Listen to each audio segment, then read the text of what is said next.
Κυρίες και κύριοι, καλησπέρα σας. Σήμερα Τρίτη και για ακόμη μία φορά, πιστή στο ραντεβού μας, η εκπομπή Πολιτιστική Ζωή από το Θεσσαλονίκη Test TV και από το Χαλκιδόνα Test TV, συγγνώμη, και σε συνεργασία με το Ελεύθερο Βήμα είναι πάλι μαζί σας.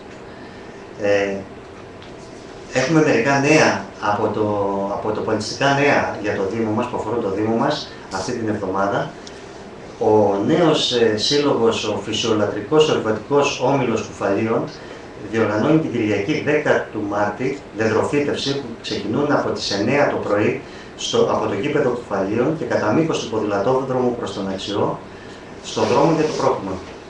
Από το Πολιτιστικό Σύλλογο Νέων Κουφαλίων ο Αριστοτέλης θα πραγματοποιηθούν μαθήματα χειροποίητου και εντύματος για τις κυρίες που επιθυμούν να λάβουν μέρος στα τηλέφωνα στην κυρία Εύα 6979 728 109. Τσικνοπάρτι Μασκέ από το Πολιτιστικό Σύλλογο Γέφυρας στον Μπαρ Λωτός στην Τσικνοπέμπτη 7 Τρίτου. Αποκριώτικο πάρτι για τους μικρούς μας φίλους την Κυριακή στις 10 του Μάρτη στις 5:30 το απόγευμα από το Σύλλογο Γονέων και Κηδεμόνων του Νηπιαγωγείου Γέφυρας στο Κλειστό Γυμναστήριο Γέφυρας. Η Ανώτερη Σχολή Δραματικής Τέχνης Ροντίδη παρουσιάζουν το παραμύθι στα Χτωπούτα την Κυριακή 10 Μαρτίου στο Πνευματικό Κέντρο Κουφαλίων στις 10:30 το πρωί. Η είσοδος είναι 8 ευρώ. Η Πανελλήνια Ομοσπονδία Συλλόγων Ανατολικής Ρωμιλίας Ποσάρ και το Ιερό Ίδρυμα Ανατολικορομιλιωτών Αγία Τριάδα σας προσκαλούν να παρευρεθείτε στην ημερίδα που διοργανώνουν με θέμα Ανατολική Ρωμιλία Όψης Πολιτισμού. Η ημερίδα θα πραγματοποιηθεί στην αίθουσα τελετών του Πανεπιστημίου Μακεδονία το Σάββατο 23 Μαρτίου στις 9:30 το πρωί έως τις 2:30 το απόγευμα. Το ίδιο βράδυ θα ακολουθήσει η γλέντη της νεολαίας Ποσάρ στο Focus Hall, περιοχή αεροδρομίου, με τιμή πρόσκληση 12,5 ευρώ, με πλήρες μενού και απεριόριστο ποτό. Φυσικά έχουμε και το καρναβάλι, τη μεγάλη εκδήλωση του Δήμου μας, το καρναβάλι Χαλκιδόνας, που θα είναι την επόμενη Κυριακή, την τελευταία Κυριακή των Απόκρεων. Και θα έχουμε μια τηλεφωνική συνομιλία με την πρόεδρο του Συλλόγου, την κυρία Μπαλασκάκη, ενδιάμεσα της εκπομπής. Μιας και χθες το βράδυ είχαμε μια ευρεία σύσκεψη φορέων και κατοίκων της περιοχής της Χαλκιδόνας, γενικότερα και επιχειρηματιών, για την πορεία του καρναβαλιού και θα έχουμε νέα και εξελίξεις για το καρναβάλι. Φέτος, όπως αναμένεται, φυσικά θα μας τα πει και η ίδια, αναμένεται ότι θα είναι το ίδιο ενδιαφέρον και ακόμα περισσότερο από όλες τις άλλες χρονιές. Μαζί μας λοιπόν σήμερα έχουμε την Μέριννα Δέσποτων Ζώων με έδρα τα κουφάλια, την κυρία Μποζαγλικίδου Ζωή. Και γεια σου Ζωή, καλώς ήρθες. Και την ομάδα εθελοντών διασωστών Χαλκιδόνας, τον κύριο Τσενόλη Γιώργο που είναι ο πρόεδρος, θα τον έχουμε σε λίγο μαζί μας. Κυρία Μποζαγλικίδου, είστε πρόεδρος της Μέρινας. Καλώς ήρθατε στην εκπομπή μας. Πέστε μας κυρία Μποζαγλικίδου, είστε πρόεδρος σε ένα δραστήριο σύλλογο, με ένα νεοσύστατο σύλλογο, δεν έχει, νομίζω 2 χρόνια περίπου. Ναι. 2 χρόνια, με μια πλούσια δράση, όλο το χρόνο αδιάκοπα. Ένα νέο συμβούλιο με πολλές υποχρεώσεις. Πόσο δύσκολο είναι αυτό, νιώθετε δύσκολο το φορτίο ενός τέτοιου συλλόγου? Είναι δύσκολο το φορτίο. Αφενός γιατί όσοι έχουμε πλέον δουλειές, γιατί υπάρχει και αυτοί που δεν έχουμε, έχουμε οικογένειες και επειδή η περιοχή μας είναι και αγροτική, είναι πολύ μεγάλος ο αριθμός των περιστατικών που πρέπει να αντιμετωπίσουμε καθημερινά. Μιλάμε για χιλιάδες ζώα, ζώα έγκυα, ζώα χτυπημένα, εγκαταλελειμμένα, πάρα πολλά καθαρά κυνηγετικά σκυλιά εγκαταλελειμμένα, χτυπημένα από αυτοκίνητα, δηλητηριασμένα, άγρια, φοβικά. Παρουσιάστε μας, όλα αυτά είναι ένα βαρύ φορτίο όπως το καταλαβαίνω, ναι. Και χρειάζεται θελοντές πρώτα-πρώτα και άνθρωποι με μεράκι και όρεξη γι' αυτό και αγάπη πάνω απ' όλα για τα ζώα. Πέστε μας σε συντομία, παρουσιάστε μας σε συντομία το Διοικητικό Συμβούλιο, ποιοι απαρτίζει το Διοικητικό Συμβούλιο και ποιες είναι οι δράσεις της Μέρινας μέχρι τώρα. Το Διοικητικό Συμβούλιο πλην μου είναι αντιπρόεδρος η Ελισάβετ Ιβερπαρτίδου. Ταμείας είναι η Λιλιάνα Νταβίκοβα. Συγγνώμη για τα υπεύθυνος δημοσίων σχέσεων είναι ο Γιάννης ο Σαχλάρας, γραμματέας η Τζούλη Ζαμουρίδου, νομίζω είπα και τους 5, ναι. Είμαστε οι 5 αυτοί. Τι δράσεις στο έργο σας, τι έχετε κάνει μέχρι τώρα και τι σκοπεύετε, τι τον βλέπετε? Τον τελευταίο 1,5 χρόνο που είμαστε νόμιμοι, αλλά ακόμα και μισό χρόνο πριν μέχρι να βγουν τα χαρτιά, τα τελευταία 2 χρόνια. Έχουν περάσει από τα χέρια μας 226 σκύλοι, εκ των οποίων τα 139 ήταν θηλυκά και τα 87 ασθενικά. Έχουν γίνει 74 στηρώσεις θηλυκών σκύλων, 12 ασθενικών. Έχουν γίνει 10 ορθοπαιδικά χειρουργεία, 6 θεραπείες ψώρας, ένα οφθαλμολογικό χειρουργείο. Έχουν εμβολιαστεί όλα αυτά τα ζώα, όλο τον κύκλο των εμβολίων, γιατί θέλει 3 κύκλους στα κουτάβια και 2 κύκλους στα ενήλικα. Από αυτά έχουν βρει σπίτι 153 σκύλοι σε όλη την Ελλάδα, φυσικά με όλα τα χαρτιά τους, με microchip, με βιβλιάρια υγείας και με υπεύθυνες δηλώσεις.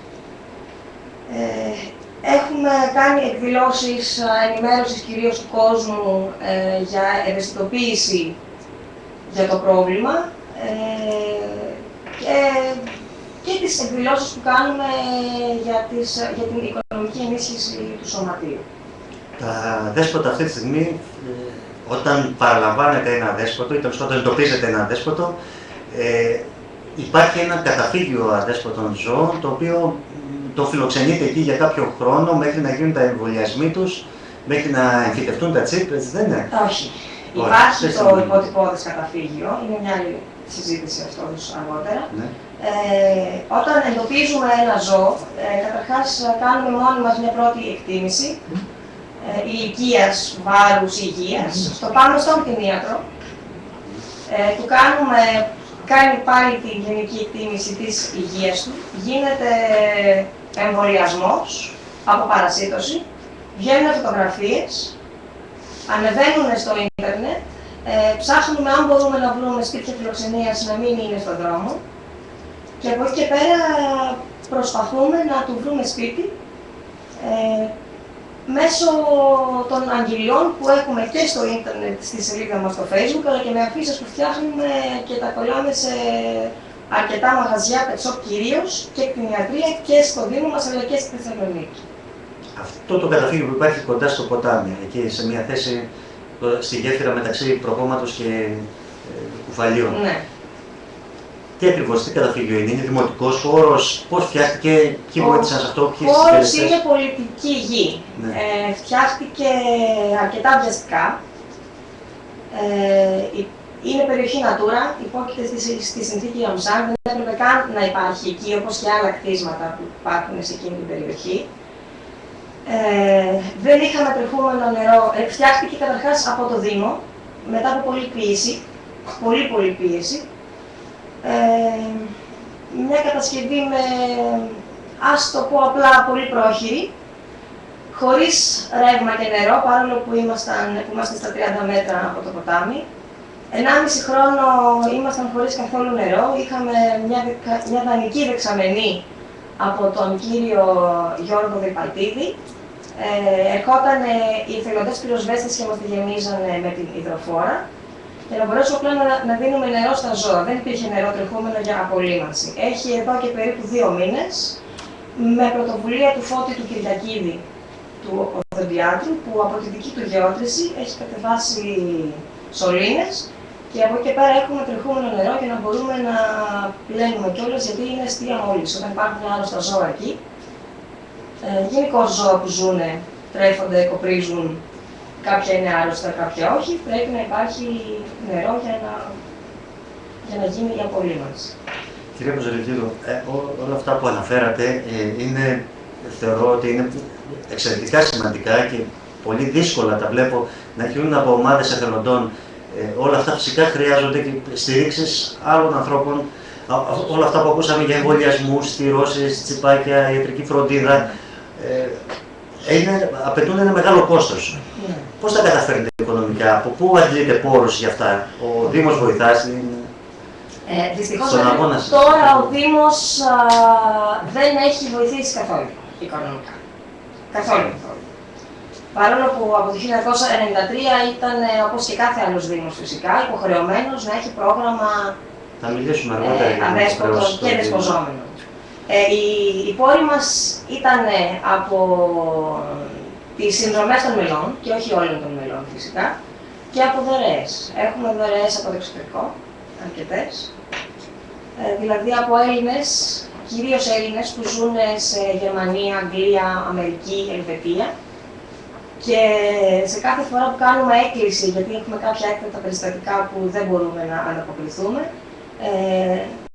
βάζουμε χρήματα μέσω PayPal ή στους λογαριασμούς που τους δίνουμε και έτσι μπορούμε και ανταποκρινόμαστε στα περιστατικά. Βέβαια, αν δεν είχαμε και τον κτηνίατρο της περιοχής μας, τον κύριο Κωνσταντινίδη, ο οποίος αφιλοκερδώς έχει προσφέρει τις υπηρεσίες του πάρα πολλές φορές και σε έκτακτα περιστατικά και σε δύσκολες ώρες και σε δύσκολες μέρες, δεν θα τα είχαμε καταφέρει. Έτσι, εδώ πρέπει τους ανθρώπους που βοηθά στο έργο σας, πρέπει να τους ευχαριστούμε και δημόσια πολλές φορές, γιατί αυτοί οι άνθρωποι, πώς το λένε, από το μεράκι τους και από την αγάπη τους, προσπαθούν και δίνουν το στέρημά τους για να βοηθήσουν το σύλλογο. Κυρίες και κύριοι, εδώ θα θέλαμε να κάνουμε ένα πολύ σύντομο διάλειμμα. Σε λίγο να έχουμε και μαζί μας τον...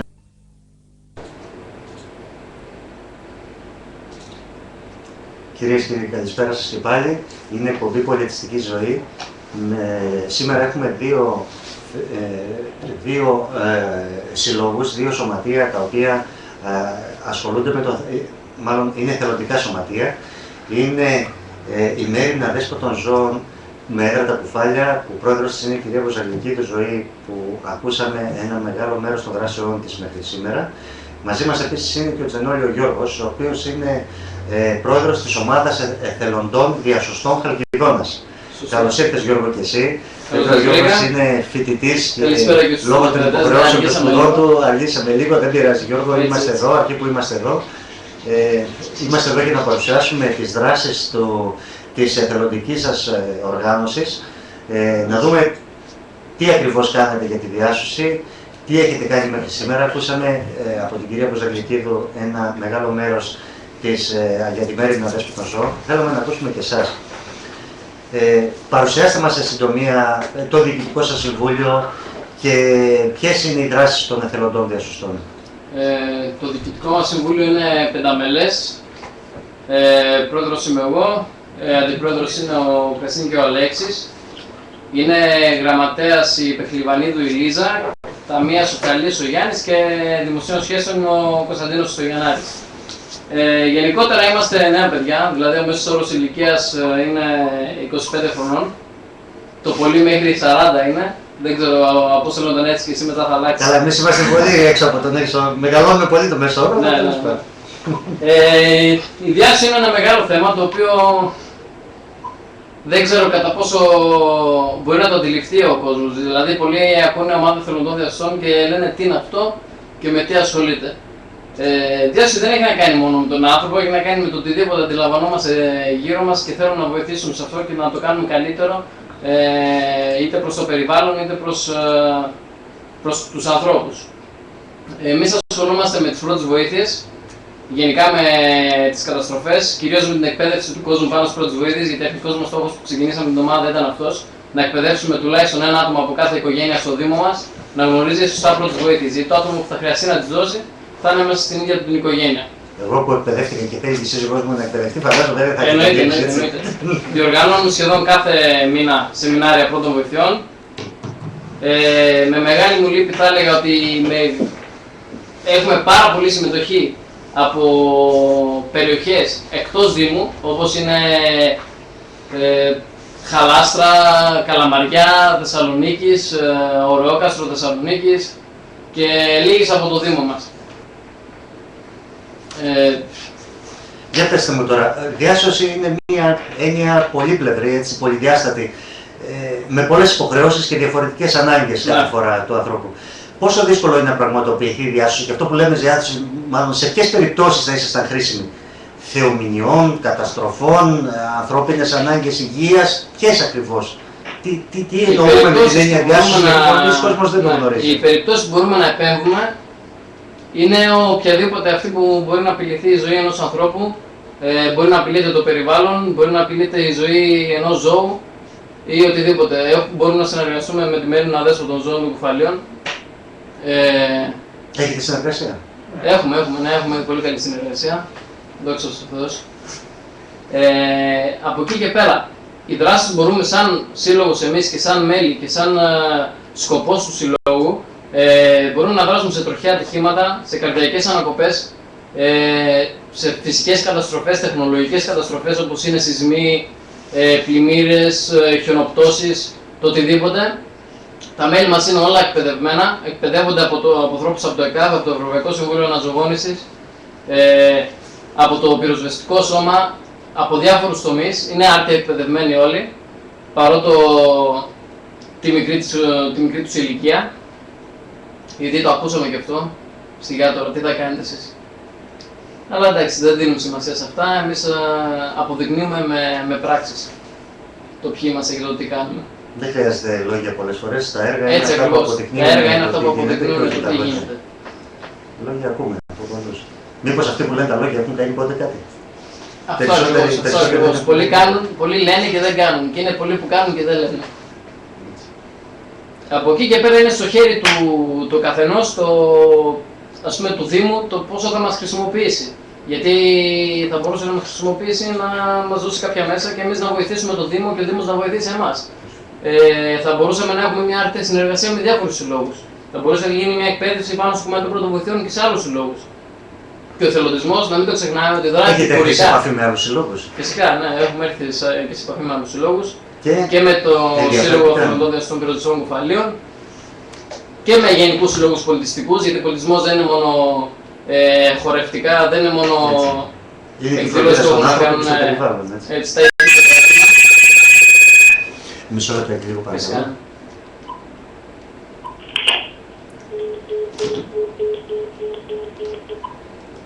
Συγγνώμη για το τηλέφωνο, δεν πρόλαβαμε, είναι και ζωντανή εκπομπή και αυτά συμβαίνουν καμιά φορά. Περιμένουμε τηλέφωνο από την πρόεδρο την κυρία Παλασκάκη. Ντίνα Παλασκάκη είναι η πρόεδρος του Πολιτιστικού Συλλόγου της Χαλκιδόνας. Περιμένουμε τηλέφωνο από αυτήν. Παρακαλώ την Τσανώνη, συνεχίστε. Ναι, είπαμε για την εκπαίδευση που κάνετε σε συλλόγους και αν έχετε συνεργασία. Έχουμε κάνει προς το παρόν εκπαιδεύσεις στο Μορφωτικό Σύλλογο Χαλκιδόνας. Έχουμε κάνει εκπαιδεύσεις στο Δημοτικό Σχολείο Χαλκιδόνας. Κάναμε στο Γυμνάσιο της Χαλκιδόνας χθες. Κάνουμε εκπαιδεύσεις διάφορες. Έχουμε κάνει και στη Θεσσαλονίκη σε κάποια σχολεία και σχολές ειδικότητες εκπαιδεύσεις πρώτων βοηθειών. Από εκεί και πέρα έχουμε έρθει και σε επαφή με κάποιους άλλους συλλόγους που περιμένουμε τώρα να πάμε να τους κάνουμε κάποια σεμινάρια πρώτων βοηθειών. Και όσοι σύλλογοι ενδιαφέρονται μπορούν να έρθουν σε επαφή μαζί μας να οργανώσουμε ένα αντίστοιχο σεμινάριο. Έτσι. Γιατί δεν θα είμαστε πάντα εμείς εκεί ή δεν θα είναι πάντα κάποια δημόσια υπηρεσία το να βοηθήσει σε ένα αληθινό περιστατικό. Στο να επιφανθεί κάποιος. Έχετε μέχρι σήμερα... Έχουμε αντιμετωπίσει κάποια περιστατικά, κυρίως τροχαία περιστατικά που έχουν συμβεί στη Χαλκιδόνα. Δεν είχαμε περιστατικά τα οποία ήταν δηλαδή... Κύριε Τσανόλη, να σας διακόψω λίγο. Ναι. Έχουμε μαζί μας την κυρία Παλασκάκη. Κυρία Παλασκάκη, μας ακούτε? Ναι. Ωραία. Μπορεί να μην ακούγομαι λίγο καλά, αλλά πιστεύω να με ακούτε, έτσι δεν είναι? Ναι, σας ακούω. Για πέστε μου, χθες είχαμε μία ευρεία σύσκεψη στον Πολιτιστικό Σύλλογο της Χαλκιδόνας για το καρναβάλι της Χαλκιδόνας για φέτος, που ήταν φορείς από την κοινότητα της Χαλκιδόνας εδώ και ίσως και έξω από την κοινότητα, αλλά και φορείς και επιχειρηματίες που δουν στην περιοχή σας. Για πέστε μου, θα έχουμε καρναβάλι εξίσου ωραίο φέτος όπως τις άλλες χρονιές? Θα έχουμε εξίσου ωραίο όπως και τις άλλες χρονιές. Επίσης έχουμε συμμετοχές και από ξένα χωριά, εκτός Χαλκιδόνας δηλαδή, από πολιτιστικούς συλλόγους, από το θεατρικό δρόμενο των Κουφαλίων, το Σύλλογο Αρίων. Τα παιδιά ήρθανε, θα συμμετέχουν και αυτοί μαζί μας. Είχαμε την τελική συνεδρία χθες, έχουμε μπει στην τελική ευθεία. τα έργα κατασκευάζονται, όλα είναι υπό έλεγχο. Υπό έλεγχο και υπαρμό θα έλεγα, γιατί ξέρω αυτές οι μέρες, οι 10 τελευταίες μέρες είναι πάρα πολύ δύσκολες. Μέρα νύχτα πρέπει να δουλεύετε για να προλάβετε, έτσι δεν είναι? Δουλεύουμε με τη συμμετοχή του κόσμου, μας βοηθάνε, είναι δίπλα μας από μικρά παιδάκια και μεγάλους. Ωραία. Το καρναβάλι της Χαλκιδόνας είναι από τις πιο σπουδαίες δράσεις στο Δήμο μας. Έχει τα τελευταία 10-20 χρόνια, δεν ξέρω πόσα, που το πραγματοποιείται. Έχει πάρει μια έκταση 13, έχει πάρει μια έκταση πανελλαδική. Όλοι ξέρουν και για τις γιορτομαχίες, ναι, όλοι θα έρθουν να γιορτωθούν, να δούμε ποιος θα γιορτώσουμε φέτος. Έχουμε αρκετούς φαντάζομαι για γιορτωμές, έτσι δεν είναι? Σχετικά. Κάθε χρόνο και περισσότερους νομίζω, αλλά εντάξει. Να είστε καλά κύριε Μαλασκάκη, εύχομαι. Το ζητούμε στους δύσκολους καιρούς που ζούμε, να εκτιμήσουμε, να περάσουμε καλά, να διασκεδάσουμε. Έτσι. Έχετε να μας πείτε έτσι κανένα νέο, έτσι κάτι, να βγάλουμε κανένα νέο από αυτή, καμιά είδηση? Τι θα έχουμε ας πούμε σαν κορυφαίο καρναβάλι? Πρώτο τι θα είναι, τα άρματα? Τι θα σαντηρίζουμε? Δήμο, φυλακές, έχουμε πολλά στην επικαιρότητα, τι έχουμε? Έχουμε όλα αυτά. Ό,τι και επίκαιρο. Αλλαγές, διαρχίες, όλα αυτά εδώ πέρα θα τα έχουμε? Εντάξει, οπότε βλέπω να έχει επιτυχία και φέτος όπως τις άλλες χρονιές. Μάλλον περιμένω, αισιοδοξώ ότι φέτος θα είναι ακόμα καλύτερο από τις άλλες χρονιές. Και εμείς αυτό περιμένουμε, ότι θα είναι πολύ καλύτερο από τις προηγούμενες χρονιές και στη διοργάνωση και με τα θέματα, πρωτοτυπία, αρκετή. Δεν ξέρω αν μας βλέπετε, έχουμε και ένα μέλος από το δικό σας συμβούλιο, αν δεν κάνω λάθος, και Τσενόλη, ο Γιώργος Τσενόλη. Ναι, είναι και... Μέσα σε όλα είναι και στο σύλλογο, είναι και στην εθελοντική οργάνωση. Προσπαθούμε όσο μπορούμε. Όλες οι εθελοντικές οργανώσεις μαζί, ενωμένες. Έτσι, μπράβο. Συγχαρητήρια, καλή δουλειά. Σας εύχομαι. Έχετε ακόμα μπροστά σας 10-15 μέρες, 12 μέρες, πόσες είναι. Έχετε ακόμα δουλειά αρκετή, έτσι δεν είναι? Έχουμε αρκετή δουλειά, σίγουρα έχουμε αρκετή δουλειά. Απλά είναι δρομολογημένα εδώ και αρκετό καιρό. Απλά είμαστε στην τελική ευθεία και υπαρμόν, όπως είπατε. Καλό κουράγιο σας εύχομαι. Όλα θα γίνουν. Καλή δύναμη και να είστε γεροί να δούμε κάτι όμορφο φέτος. Ευχαριστούμε πάρα πολύ. Σας περιμένουμε όλους. Βεβαίως, θα είμαστε εκεί. Γεια σας κύριε Παρασκάκη. Και για οτομαχία. Φυσικά. Θα προσπαθήσουμε να αποφύγουμε έτσι τα πολλά, αλλά θα δούμε. Απ' έξω θα είμαστε κι εμείς. Καλό σας βράδυ. Καλό σας βράδυ. Γεια σας. Ευχαριστώ πολύ. Για οτομαχίες κύριε Τσανόλη. Ναι. Είστε κι εσείς μέλος του Συμβουλίου? Είμαι και εγώ μέσα στο Διοικητικό Συμβούλιο. Καλές γιορτομαχίες, να δούμε το γιαούρτι που θα βρεθεί. Ελπίζω τώρα που μας βλέπει, αν μας βλέπει κάποια επιχείρηση να κάνει λίγο. Τι είναι για λίγο γιαούρτι, κάντε το λίγο δωρεά, εντάξει. Αλήθεια, πώς είναι φέτος τα πράγματα, είναι λίγο δύσκολα. Τώρα ξεφεύγω λίγο από το θέμα μας. Είναι πολύ δύσκολα, είναι αρκετά δύσκολα. Βρίσκουμε συνεχώς δυσκολίες μπροστά μας, αλλά τις αντιμετωπίζουμε. Πάντα δηλαδή υπάρχει να είναι καλά δηλαδή επιχειρήσεις και ο ιδιωτικός τομέας που βοηθάει πάρα πολύ τη στήριξη του καρναβαλιού. Βοήθησε και ο Δήμος αρκετά, δεν μπορώ να πω. Όχι βέβαια όσο ήταν τις άλλες χρονιές, αλλά έκανε και ο Δήμος μια καλή συμμετοχή. Αλλά και πάλι, δηλαδή, αν φανταστείτε ότι για να κατασκευαστεί ένα άρμα χρειάζονται από 300 μέχρι 400 ευρώ. Καταλαβαίνω. Είναι δύσκολα τα πράγματα. Και μιας και αναφέραμε και το καρναβάλι, σαν ομάδα θα έχουμε την υγειονομική κάλυψη της εκδήλωσης και της ασφάλειας του χώρου, ώστε να μην συμβεί. Όπως όλοι οι σύλλογοι όταν σας χρειαστήκαμε, όπως και εμείς μια φορά πέρσι με την Ποδηλατάδα που οργανώσαμε με την πολιτιστική γέφυρα και σας χρειαστήκαμε για την κάλυψη και τη βοήθεια των ποδηλάτων, παρήχατε τις πρώτες βοήθειες.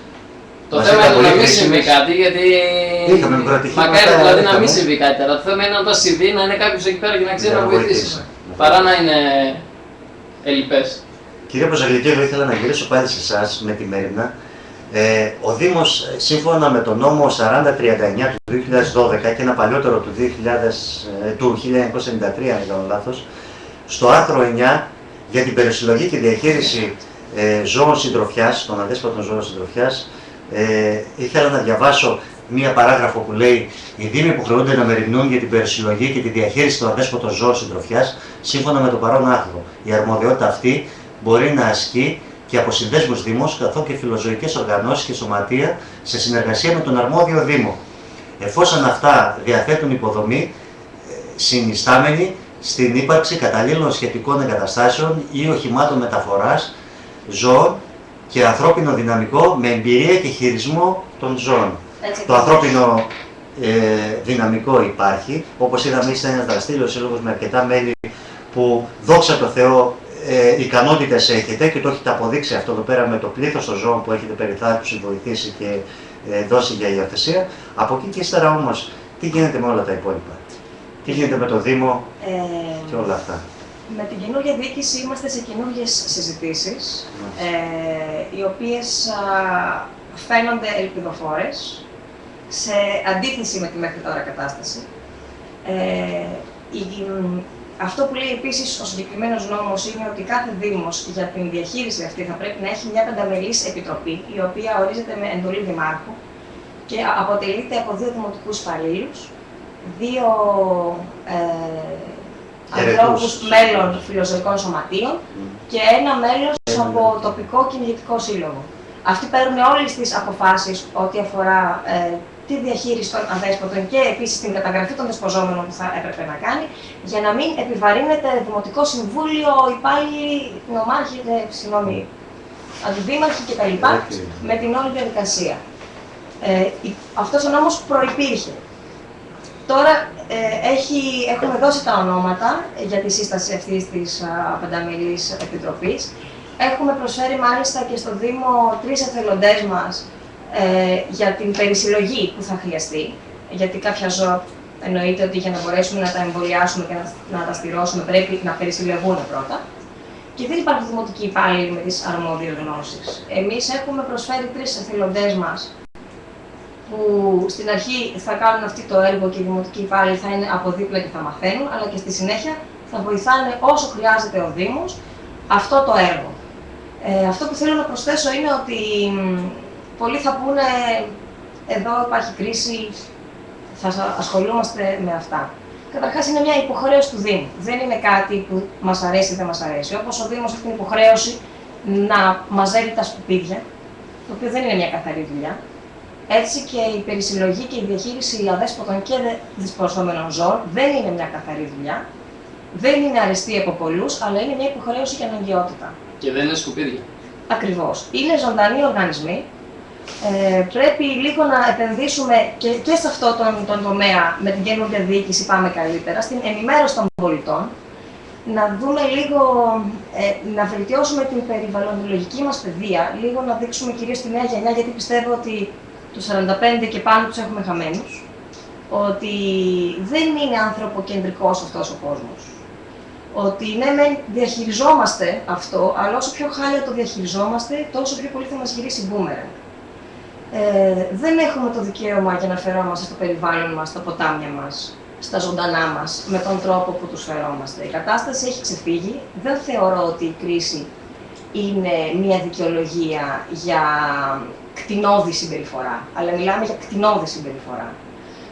Απογοητεύτηκα πάρα πολύ όταν από συμπολίτες μας εδώ είδα πολύ άσχημες καταστάσεις, πυροβολισμούς εξ επαφής αδέσποτων ζώων, γιατί είχαν αφήσει απερίφραστους τους κήπους τους, δηλητηριασμούς αδέσποτων ζώων ακόμα και στα κεντρικότερα πάρκα του Δήμου, δίπλα 10 μέτρα από παιδικές χαρές και μάλιστα με τα δηλητήρια εκτεθειμένα δίπλα ακριβώς στην παιδική χαρά, τα οποία φυσικά έχουν περισυλλογή και έχουν σταλεί στα αρμόδια υπουργεία, στα τοξικολογικά εργαστήρια και έχουμε αποτελέσματα, δεν μιλάμε στον αέρα. Έχουμε δει ανθρώπους στα χωράφια να έχουν θέσει σκυλιά κυρίως από το λαιμό και να τα σέρνουν και μέχρι να πεθάνουν. Θανάτους με μπαλντάδες, με τσεκούρια, κουτάβια σε τσουβάλια. Άνθρωποι που μάλλον πράξεις. Δεν είναι πραγματικότητα όμως. Κάποια στιγμή πρέπει να ξυπνήσουμε από αυτό το ηλίθιο παραμύθι που έχουμε φτιάξει όλοι στο μυαλό μας, ότι όλα είναι ωραία και όλα κελάνε μια χαρά. Πρέπει να κοιτάξουμε λίγο γύρω μας, γιατί αυτά τα σκυλιά παιδιά πριν βρεθούν στον δρόμο ήταν σε κάποια αυλή και σε κάποιο σπίτι. Ακριβώς. Μερικά. Δεν Κάποια μπορεί να μην μετά. ήταν, αλλά όπως και να έχει, η διαχείρισή τους και πώς το λένε και η περίθαλψή τους πρέπει να είναι ίδια από αυτόν που είναι σε σπίτια. Έτσι, Ναι. έτσι. Ή τέλος πάντων να αρμόζουν Όπως κάποια. είπε και ο Γιώργος, από εκεί ξεκίνησε το πρόβλημα των αδέσποτων. Κανένα ζώο δεν φύτρωσε. Έτσι. Όλα τα δέσποτα ξεκίνησαν είτε από δεσποζόμενα που τα εγκατέλειψαν, είτε από κουτάβια δεσποζόμενων ζώων, που δεν μπήκε κανένα στον κόπο να στηρώσει το θηλυκό του σκυλί, τουλάχιστον για αρχή, και από ένα σημείο και μετά δεν βρήκε να δώσει τα κουτάβια. Πόσο Πιο εύκολο να το βάλω στο προπαγκάζ, να το πάω σε ένα Πόσο χωράφι και κοστίζει, να γιατί πάρω πολλοί τη λένε σειρά. ότι κοστίζει και δεν το κάνουν. Η Πόσο κοστίζει. στήρωση σε δεσποζόμενο ζώο και σε θηλυκό από ιδιώτη κοστίζει από 180 έως 200 ευρώ. Μπορεί να ακούγεται υπερβολικό σαν ποσό, αλλά είναι μια πλήρης επέμβαση. Είναι ολική όθικο-ιστερεκτομή. Δηλαδή, αν έχετε το ζώο κανονικά στην κοιλιακή του χώρα, αφαιρούνται όλα τα γεννητικά του όργανα, σάλπιγγες, μήτρα. Αφαιρούνται, δεν δένονται όπως κάνουν μερικοί. Υπάρχει δημόσιο κτηνιατρίο που είναι πιο φθηνό ή είναι αυτή η τιμή? είτε Στο πας σε Δήμο μας δημόσιο, είτε- όχι. Όταν Ναι, στη Θεσσαλονίκη, ας πούμε. υπάρχει, όπως για παράδειγμα οι Δήμοι της Ανατολικής Θεσσαλονίκης έχουν διοργανώσει το ΣΥΠΑΖΑΘ, το οποίο είναι ένας φορέας αντιμετώπισης όλων αυτών και χρηματοδοτείται από τους προϋπολογισμούς των Δήμων. Υπάρχουν πάρα πολλοί Δήμοι, δηλαδή αυτή τη στιγμή είμαστε ο μοναδικός Δήμος στη γύρω περιοχή που δεν έχει πρόγραμμα, ούτε καν στηρώσεων. Οι υπόλοιποι Δήμοι μπορεί να υστερούν σε πολλά, αλλά έχουν πρόγραμμα στηρώσεων. Οι χειρότεροι Δήμοι στηρώνουν 2 ζώα το μήνα. Οι χειρότεροι Δήμοι.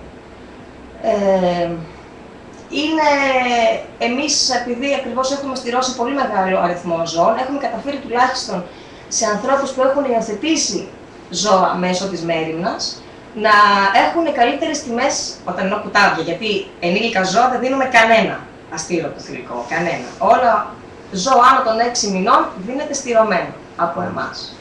Όταν κάποιος υιοθετεί κουτάβι, επειδή οι κτηνίατροι που συνεργαζόμαστε έχουν φυσικά και την ευγενή καλοσύνη και κάνουν πολύ καλύτερες τιμές στη στήρωση των ζώων που έχουν υιοθετηθεί πρώην αδέσποτων ζώων. Η εμφύτευση του μικροτσίπ είναι υποχρεωτική και τι περιλαμβάνει το μικροτσίπ μας, τι πληροφορίες περιλαμβάνει? Η εμφύτευση του μικροτσίπ είναι υποχρεωτική από το 2001. Δηλαδή, άνθρωπος, αν κάνετε καταγγελία στον γείτονά σας, για παράδειγμα, για μη καταγραφή ζώου, μέσα στον νόμο 4039 υπάρχει και το πρόστιμο για κάθε ζώο που δεν έχει ταυτοποιηθεί. Το microchip δεν είναι GPS όπως νομίζουν μερικοί, δεν μας εντοπίζει από δορυφόρο που πολύ θα θέλαμε. Εγώ προσωπικά πολύ θα ήθελα να χάσει το ζώο μου να είναι συνδεδεμένο με δορυφόρο και να μου πει εκεί είναι. Δυστυχώς το μόνο που είναι μια ηλεκτρονική ταυτότητα. Δηλαδή, άμα βρει κάποιο ζώο και το πάει στον κτηνίατρο και περάσει ένα μηχανηματάκι σαν σκάνερ, βγάζει έναν αριθμό, ο οποίος είναι καταχωρημένος στον Πανελλήνιο Κτηνιατρικό Σύλλογο. Αυτή την καταγραφή την κάνει ο κτηνίατρος που παρακολουθεί το ζώο. Έχει μέσα τα στοιχεία του ιδιοκτήτη. Δηλαδή το ζώο πότε έχει γεννηθεί, περίπου δηλαδή είναι αρσενικό ή θηλυκό και πότε έχει γεννηθεί.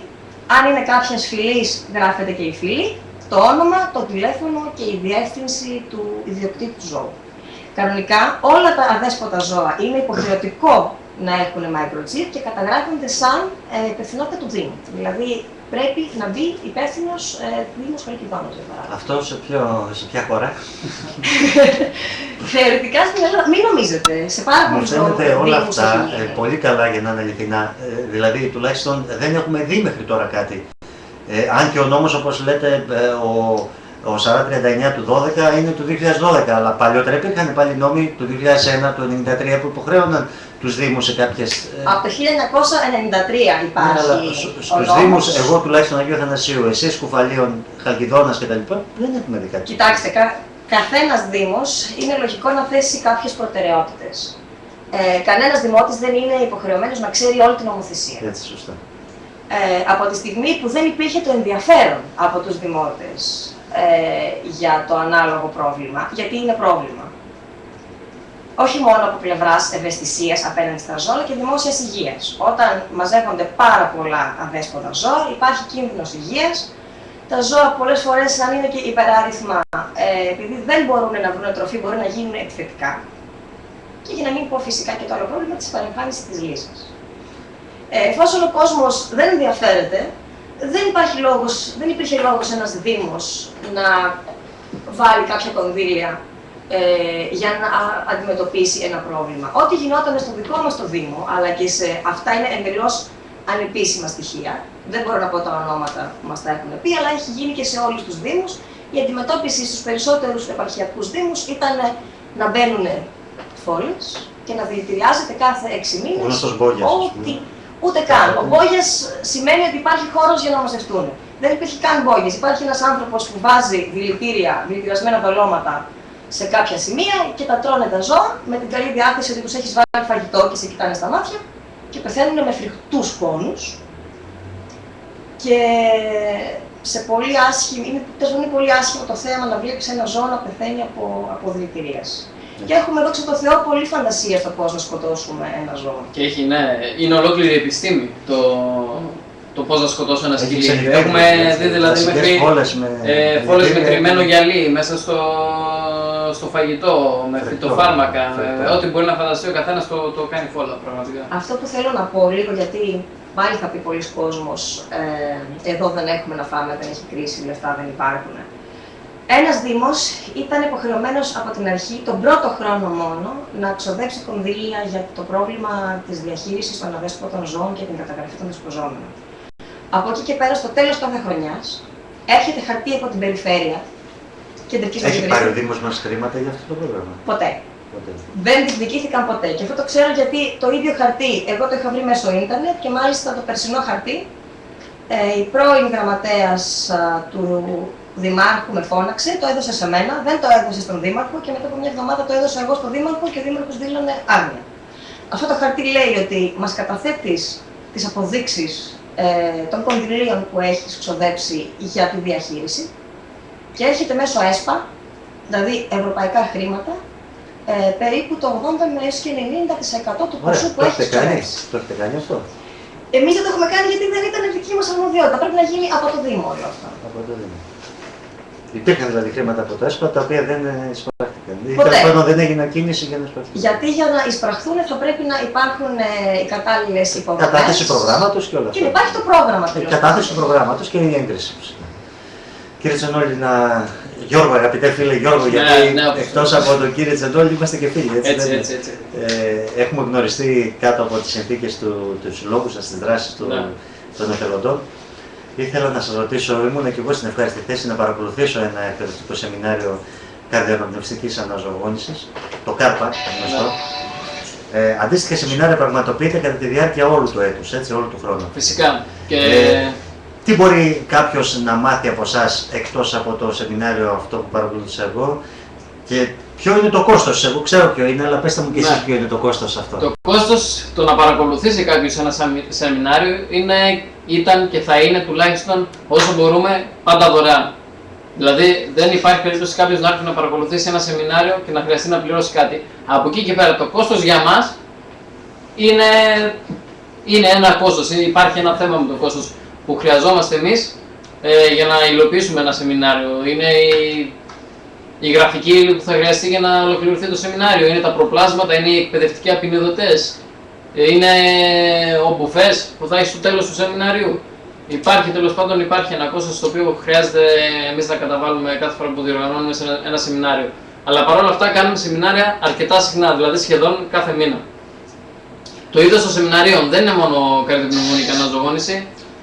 Πρόσφατα είχαμε διοργανώσει, είχε έρθει η γιατρός καθηγήτρια στο Πανεπιστήμιο ΤΑΠΗ ΘΗΤΑ, η οποία είναι χειρούργος ειδική στις παθήσεις του μαστού, η κυρία Γιώτα Σασοπούλου, και είχε κάνει μια διάλεξη σχετικά με τον καρκίνο του μαστού για τις γυναίκες. Πώς μπορούν να τον προλάβουν και πώς μπορούν να τον αντιμετωπίσουν και ψυχολογικά και παθολογικά. Προσπαθούμε όσο μπορούμε να κάνουμε διαλέξεις, είτε έχουν με θέμα την υγεία, είτε έχουν με θέμα το περιβάλλον, όσο γίνεται πιο συχνά και προσπαθούμε να είναι πάντα δωρεάν. Ωραία. Ποια η βοήθεια από το Δήμο? Πώς θα επιθυμούσατε ο Δήμος να βοηθήσει το έργο σας σε πόρους, πλην των οικονομικών, μιας και λεφτά δεν υπάρχουν ως γνωστόν, έτσι δεν είναι? Λεφτά δεν υπάρχουν, ναι. Δεν ζητήσαμε ποτέ χρήματα από το Δήμο. Αυτό που ζητήσαμε από το Δήμο και τον ευχαριστούμε πολύ που μας το έκανε ήταν να μας παραχωρήσει μια αίθουσα για να μπορούμε να στεγαστούμε σαν σύλλογος, και ευχαριστούμε για αυτό το θέμα που το έτρεξε ο κύριος Μανάκης και ο κύριος Χούλιας και ο κύριος Σούλης ο Μπαλτατζής. Γιατί κυρίως μόνο από εκεί πέρα ήταν ενδιαφέρον, από κανένα άλλο κομμάτι του Δήμου. Τις περισσότερες φορές ο Δήμος δήλωνε άγνοια για το τι είναι η ομάδα εθελοντών διασωστών και πού στεγάζεται και πού υπάρχει.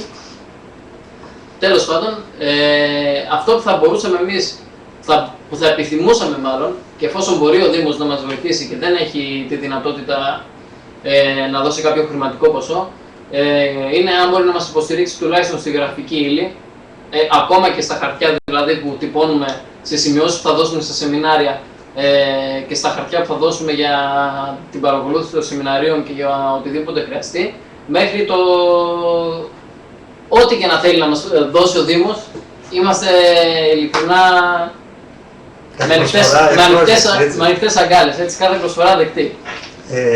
Θα μπορούσε να βοηθήσει στην απόκτηση κάποιου εξοπλισμού. Με τον εξοπλισμό ήθελα να μιλήσω. Κάποιο εξοπλισμό, δηλαδή εφόσον περισσεύει κάποιος εξοπλισμός σε κάποιο ιατρείο ή στο κέντρο υγείας ή οτιδήποτε, αν δηλαδή μπορούσε να γίνει κάποια τέτοια κίνηση, θα ήμασταν ευχαριστοί. Γιατί τα υλικά, ακόμα και οι γάζες, ακόμα και το οτιδήποτε που χρησιμοποιούμε, είτε στις επιχειρήσεις διάσωσης, είτε στις πρώτες βοήθειες, είτε στις εκπαιδεύσεις, όλα αυτά μπαίνουν από τη τσέπη των μελών και είναι αρκετά ακριβά, γιατί ξέρουμε όλοι ότι ό,τι αγαθό και ό,τι προϊόν έχει να κάνει γύρω από την υγεία είναι στα ύψη ανεβασμένα. Ναι, στο σεμινάριο είδαμε τον αυτόματο εξωτερικό απεινιδωτή. Ένα εργαλείο που μπορεί να σώσει ζωές πραγματικά. Πού μπορούμε να βρούμε απεινιδωτή στο Δήμο μας? Στο Δήμο μας. Εκτός από εσάς που είδαμε. Αυτός που είχαμε εμείς, ακόμα και αυτός που είχαμε εμείς, ήταν ένας δανεικός απεινιδωτής. Το δανειστήκαμε από μια άλλη ομάδα στη Θεσσαλονίκη, το οποίο το είχε κάνει χορηγία ο Δήμος από μια ομάδα στις Σικές.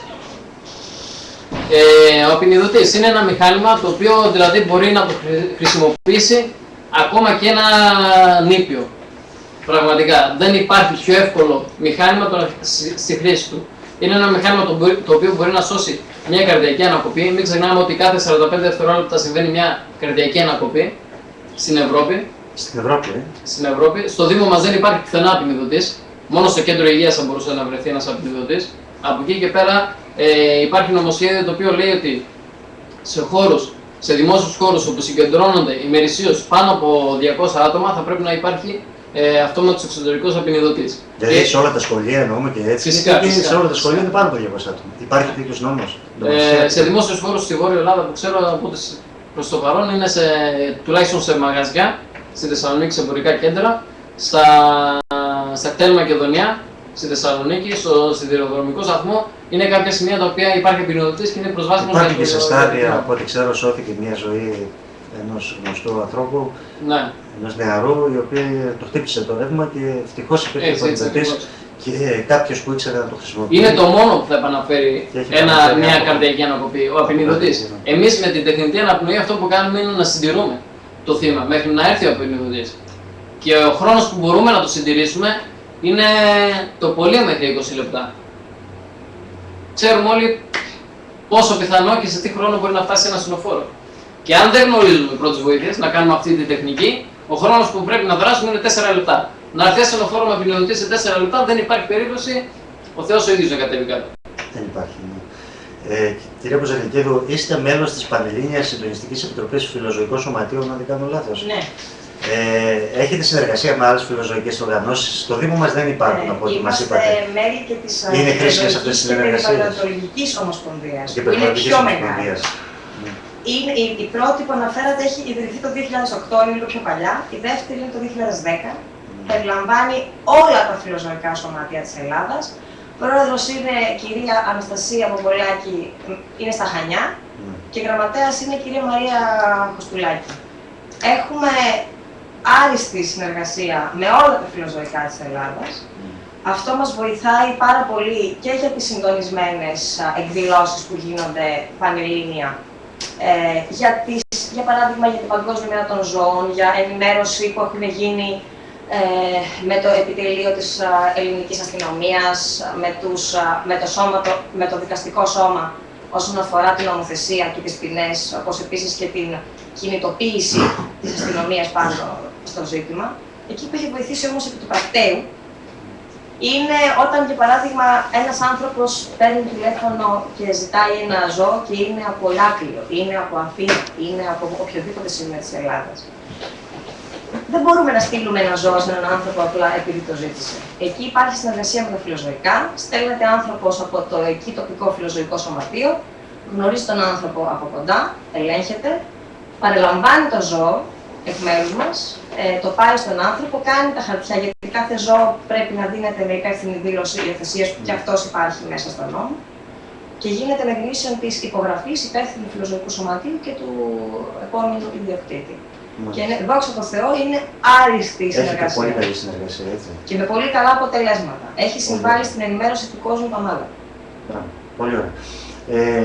Βλέπετε να αναπτύσσεται, να υπάρχει φιλοζωικό κίνημα στην Ελλάδα. Πώς θα μπορούσαμε να βοηθήσουμε όλοι μας και τι βλέπετε σαν μέλλον σε όλο αυτό το... Το φιλοζωικό κίνημα αναπτύσσεται. Έχει συμβάλει πάρα πολύ το διαδίκτυο στο όλο κίνημα. Βλέπουμε πως ο λεγόμενος πολιτισμένος κόσμος φαίνεται στα ζωντανά του. Όπως είπε και ο Γκάντι, ότι ο πολιτισμός ενός έθνους φαίνεται από τον τρόπο που συμπεριφερόμαστε στα ζώα μας. Παίρνουμε επίσης παράδειγμα από τις νομοθεσίες άλλων κρατών. Ο νέος κόσμος έχει πολύ αυξημένο το φιλοζωικό συναίσθημα. Στην Ελλάδα ακόμα δυστυχώς υπάρχουν οι παλιοί που ακόμα και που νομίζουν ότι είναι φιλόζωοι, για παράδειγμα, ο σκύλος είναι μόνο για αυλή, έχουν αυτή την πεποίθηση.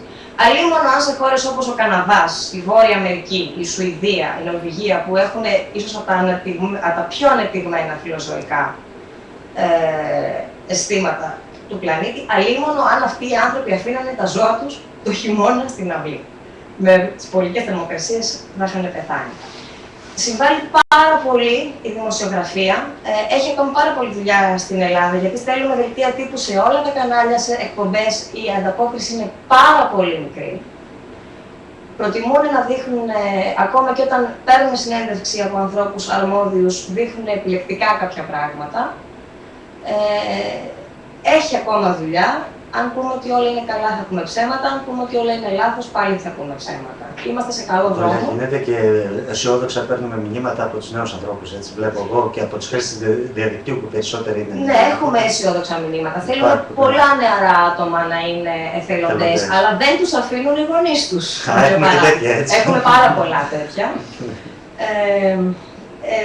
Αυτό που περισσότερο θέλω να πω στους συμπολίτες μας, στους συνδημότες μας είναι ότι ένα φιλοζωικό σωματείο δεν είναι ο Μπόγιας. Δεν είμαστε εμείς οι αρμόδιοι για να απομακρύνουμε από τη γειτονιά σας το αδέσποτο που ενοχλεί. Δεν έχουμε ούτε την αρμοδιότητα, ούτε τη δυνατότητα, είτε οικονομική, είτε από πλευράς εθελοντών και χώρου.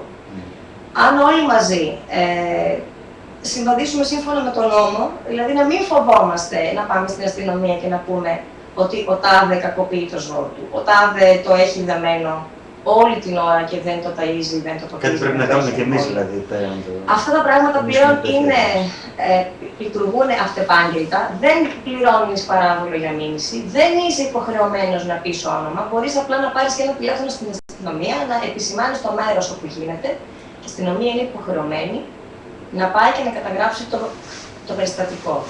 Δυστυχώς το να μην ενοχλήσω το γείτονα μας έχει φτάσει εκεί που μας έχει φτάσει. Ή να μην κακοκαρδίσω τους ψυχοφόβους, για παράδειγμα. Αντίστοιχα, κύριε Τσονόλη, αγαπητέ φίλε Γιώργο, το εθελοντικό κίνημα στην Ελλάδα, με τις δυσκολίες τις οικονομικές που περνάει η πατρίδα μας αυτά τα τελευταία χρόνια, πόσο εύκολο είναι να αναπτυχθεί η αλληλεγγύη μεταξύ των ανθρώπων? Το εθελοντικό κίνημα στην Ελλάδα ξεκίνησε να φαίνεται και ο κόσμος να ασχολείται λίγο γενικά με τον εθελοντισμό από το 2005 και μετά. Αν και υπήρχε και παλιότερο εθελοντισμός, απλά δεν το δίναμε τόσο σημασία, δεν ενδιαφερόμασταν για τον εθελοντισμό. Οι εποχές που ζούμε είναι δύσκολες το να γίνει κάποιος εθελοντής. Δηλαδή, το να γίνει κάποιος εθελοντής πρέπει να έχει στο μυαλό του και να έχει μόνιμα στο μυαλό του ότι θα χρειαστεί να δώσει πολλά χρήματα από την τσέπη του. Και άμα δεν το αγαπάει αυτό που κάνει Και αν είναι να γίνει εθελοντής για το φαίνεστε, καλύτερα να καθίσει στο σπίτι του και να κοιτάει τηλεόραση, τον εθελοντισμό από την τηλεόραση. Ακριβώς. Προτιμούμε εθελοντές στη δράση παρά εθελοντές στο καναπέ. Κλείνοντας τώρα, κύριε Μποσαγγελίδη, πρώτα με εσάς, δώστε μας ένα αισιόδοξο μήνυμα. Τι περιμένουμε ευχάριστο από τώρα και ύστερα, τι περιμένετε σαν φιλοζωικό σωματείο από τώρα και ύστερα? Θέλω να πιστεύω ότι θα υπάρχουν εθελοντές στο μέλλον, όπως επίσης άνθρωποι που χωρίς αυτούς δεν θα είχαμε καταφέρει για να ξοδέψουμε τα 23.724 ευρώ σε 2 χρόνια για την περίπτωση όλων αυτών. Και είναι όλα με στοιχεία. Ότι θα υπάρχουν άνθρωποι που θα δίνουν από το ειστέρημά τους παρόλη την κρίση. Όχι μόνο για μας. Για όλα τα εθελοντικά. Δηλαδή, δεν θέλετε να ασχοληθείτε με τα ζώα, ασχοληθείτε με το τοπικό ορφανοτροφείο, με το τοπικό γυροκομείο, με το πρόγραμμα του Δήμου, για παράδειγμα, αν υπάρχει σε Δήμους το βοήθεια στο σπίτι. Δεν είναι η κρίση η αιτία να μην είμαστε άνθρωποι. Βλέπω πολλοί κόσμος, πλέον επειδή είναι και πολλοί άνεργοι, θέλουν να ασχοληθούν με πράγματα πλέον που του γεμίζουν.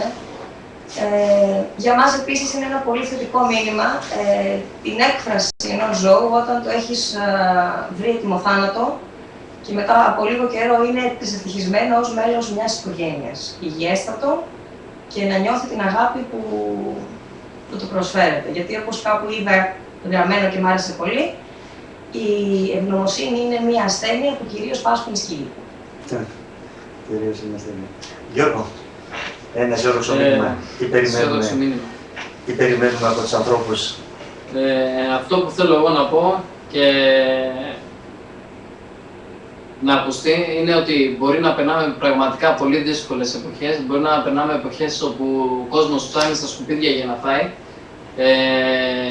Αν μπορούμε ο καθένας, δεν πιστεύω ότι υπάρχει το δεν μπορώ. Πραγματικά, άμα έχουμε θέληση, ό,τι και να θέλουμε, ό,τι και να έχουμε βάλει στο μυαλό μας, θα το κάνουμε πραγματικότητα και θα το υλοποιήσουμε. Αν μπορούμε όλοι μας να κοιτάξουμε λίγο προς τον συνάνθρωπό μας, θα είναι κάτι το οποίο θα είναι πάρα πολύ καλό και πραγματικά θα σας γεμίσει την ψυχή. Αυτό ήθελα μόνο να πω και να είμαστε λίγο όσο πιο άνθρωποι γίνεται. Να είμαστε λίγο άνθρωποι παραπάνω από ό,τι ήμασταν πριν. Έτσι ακριβώς, με αυτά τα αισιόδοξα μηνύματα, κυρίες και κύριοι, σήμερα είχαμε δύο θελοντικά σωματεία, δύο συλλόγους με πολύ μεγάλη δράση μέσα στον χώρο του Δήμου μας. Είχαμε την μέριμνα αδέσποτων ζώων, Μέτρα τα Κουφάλια και την ομάδα θελοντών διασωστών της Χαλκιδόνας. Δύο σωματεία, το ένα με αγάπη και φροντίδα για τα ζώα και τον άλλον για αγάπη και φροντίδα στον άνθρωπο που αντιμετωπίζει κάποιο πρόβλημα.